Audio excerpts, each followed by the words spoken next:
Hello, fellow scientists, researchers, and members of the Board of Public Health. Currently, I'm the head for the Division of Public Health in the city of Denver. Today, I have a concerning issue to bring everyone's attention to, and there's a new outbreak of a flu that was recently detected only 1 month ago. So this flu strain is much deadlier than last year's, and it's our responsibility to detect, identify, and contain these outbreaks. For the last month, many teams have been conducting different research and experiments with different goals in mind. And our first objective is to examine the findings all together to fully understand what this new illness is and to implement methods that will stop this spread.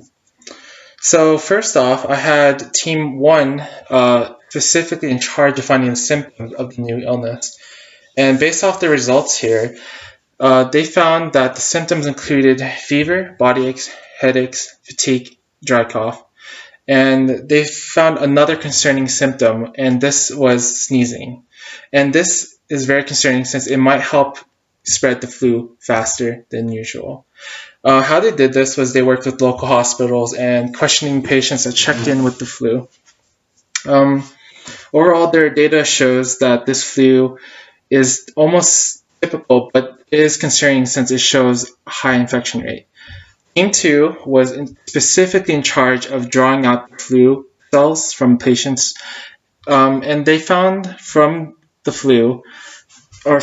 this flu had extremely high infection rate. It was confirmed that the infection rate was around 60%, and this was actually due to the dormant nature of this flu. It would actually stay inactive for most of the time that the patient had it, until only a week after they've initially been infected. What this means is that we have a huge crisis at hand since many people don't know they're infected, but they're still infecting other people. The flu is much deadlier as well since this flu incubates for such a long amount of time. It spreads all over the body. So when the body finally notices something's wrong, the immune cells struggle to fight it off when it's finally activated.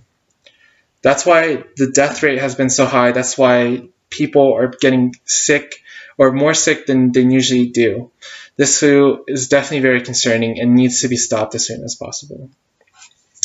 So Team 3 was in charge of producing the vaccine. As soon as it started be seen and it was detected, Team 3 was split off to actually create the flu or the vaccine for the flu.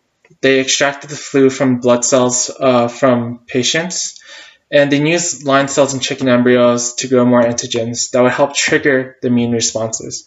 So what this means is they would kind of create this kind of fluid that would help trigger immune response when injected. Okay, so the business part. Overall, what does everyone believe is the best possible way to at least limit the spread of the flu before the vaccines are created? So Team 1, what is your suggestion? Alright, so Team 1 suggests a new ad campaign advising people to wash hands regularly and to stay home if any symptoms of the flu showed.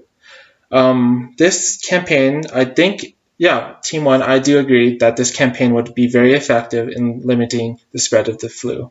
This is probably because if they wash hands, they're not infecting other people, and if they do show signs, if they stay home, they're going to not infect any others. So how should we implement this ad campaign then?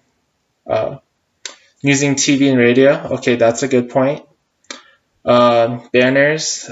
That's a good one. Billboards? Okay. Does everyone agree that we should use these methods of communication to notify the public in the Denver area? Yes? Okay. That's one way we'll limit. What about you, Team 2? Do you have any ideas? Okay, so you want to split off your team and move it to Team 3 to help further develop and create the vaccine faster? That's a good point.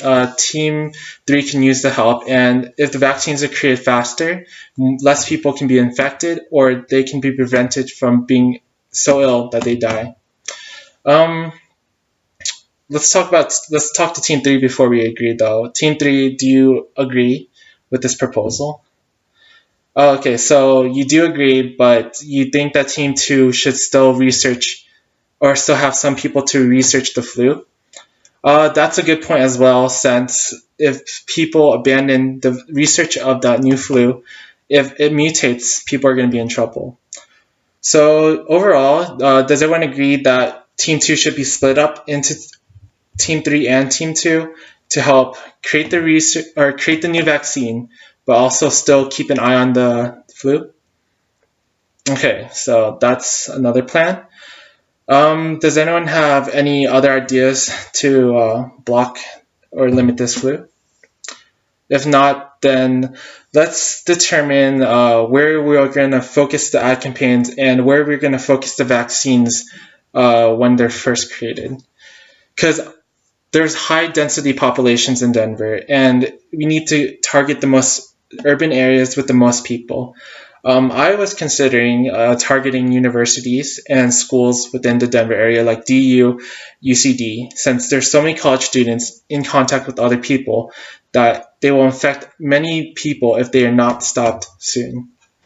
So do you guys all agree that targeting these high density populations with ad campaigns and the first batches of vaccines will be okay? Okay, that's good. So everyone knows their assignments now. Our Team 1 will create the advertisements to help limit and inform the public, or limit the spread of infection and inform the public. Team 2 and Team 3, you will be almost working together to create the new vaccine while keeping an eye on the flu if it mutates. Okay.